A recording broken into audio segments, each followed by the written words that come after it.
Bâtir signifie l'assemblage de deux tissus de manière temporaire.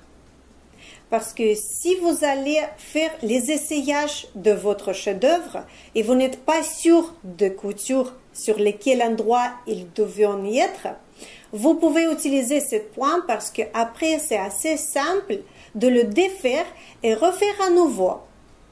Comme ça, vous allez savoir si vous devrez ajuster votre chef-d'œuvre ou pas. J'ai pris la règle. Pourquoi? Parce que je vais vous montrer combien doit mesurer le point bâti. Il doit être entre 5 et 6 mm chaque point, plus 5 ou 6 mm entre les points. Je vais vous montrer maintenant comment il faudra faire.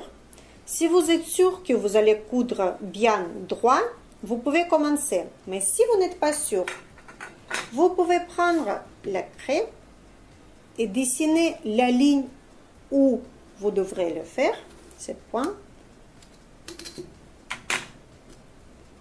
Quand nous avons fini de dessiner, n'oublions pas toujours de mettre le tissu l'endroit contre l'endroit à l'intérieur et nous allons commencer à bâtir.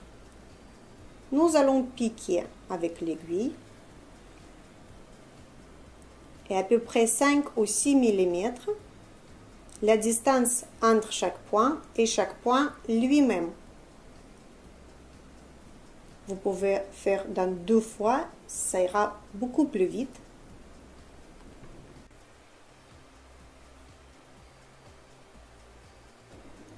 Et nous allons finir notre point de bâti, toujours en faisant le nœud de même côté qu'au début. Et pour faire le nœud, il y a certains couturiers qui font en rentrant deux tissus et en prenant une boucle et en tirant. Si vous voulez faire deuxième fois encore, je vous montre et vous rentrez dans la boucle. Moi, je n'utilise pas cette méthode parce que je ne fais pas trop confiance. Qu'est-ce que je fais? Je prends le fil, j'entoure entre deuxième main et je rentre l'aiguille de l'autre côté pour former un cercle. Je ramène ce cercle vers le bout où il nous faut pour le tissu et je tire. Comme ça, j'obtiens un nœud qui va se tenir bien. Si je veux renforcer, je fais encore deuxième fois. Je fais une boucle. Je rentre l'aiguille de l'autre côté pour former un cercle.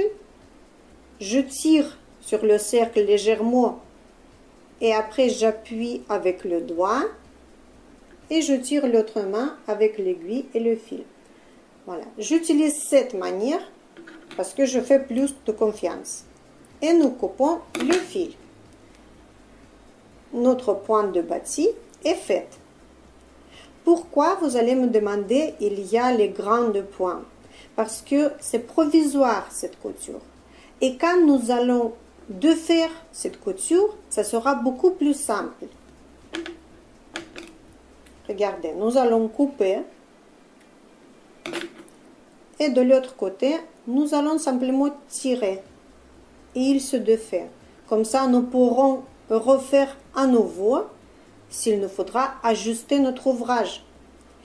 Après, n'oubliez pas de prendre les fils contrastés toujours de votre tissu parce que vous allez repérer assez facilement quand vous allez coudre après les points définitifs à la machine.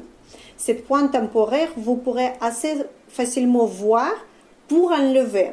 Parce que si vous allez faire un point temporaire en couleur jaune, si notre tissu est jaune, et vous allez faire le point définitif en couleur jaune aussi, vous aurez un peu de soucis pour trouver votre fil et pour enlever.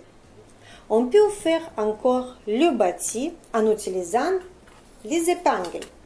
Vous pouvez faire à la main, mais moi personnellement, je ne fais plus à la main, je fais grâce aux épingles. C'est beaucoup plus rapide et beaucoup plus simple. Je vais vous montrer comment ça marche en faisant une ligne bien droite et nous allons piquer de deux côtés et deuxième côté de notre ligne droite. Ici, ça sera notre couture. Et à peu près 1,5 cm pour les tissus fins ou pour les tissus plus épais, on peut faire plus large. Et voilà notre point de bâti, mais en utilisant les épingles.